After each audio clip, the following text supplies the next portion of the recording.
Avicii et sa famille révèlent les détails de son enterrement. Le 20 avril 2018, le DJ suédois était retrouvé mort dans sa chambre d'hôtel à Mascate, la capitale du sultanat d'Oman où il était venu passer des vacances. Plus d'un mois après son décès, sa famille et ses proches s'apprêtent à lui faire leurs adieux lors de funérailles organisées dans la plus stricte intimité. À lire aussi. Mort du DJ Avicii, la piste criminelle écartée, la famille refuse de parler.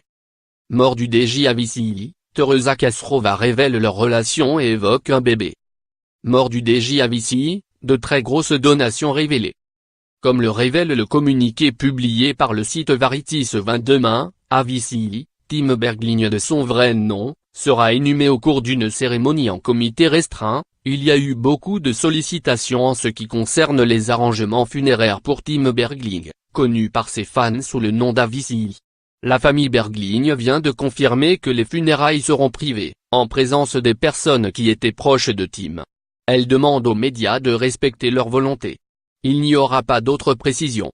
Sa dernière petite amie, Teresa Kasrova, accusée d'être en partie responsable de son décès, sera-t-elle présente?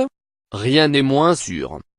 Après plusieurs semaines de doute, il est aujourd'hui certain que le jeune DJ de 28 ans s'est suicidé. L'auteur de Wake Me Up se serait entaillé les veines avec un éclat de verre alors même que son frère était dans un avion pour le ramener d'urgence auprès des siens. Il serait malheureusement arrivé 2 heures trop tard. Avicii souffrait de dépression et d'une sévère addiction à l'alcool depuis de longues années. Après avoir été opéré de la vésicule biliaire et de l'appendice en 2014, il avait annoncé vouloir arrêter les performances live 2 ans plus tard, invoquant des raisons de santé.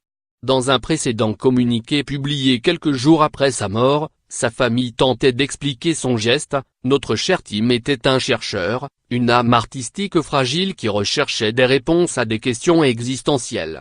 C'était un perfectionniste qui voyageait, travaillait dur, sur un chemin qui l'a conduit dans une situation de stress extrême. Il ne pouvait plus continuer. Il voulait trouver la paix.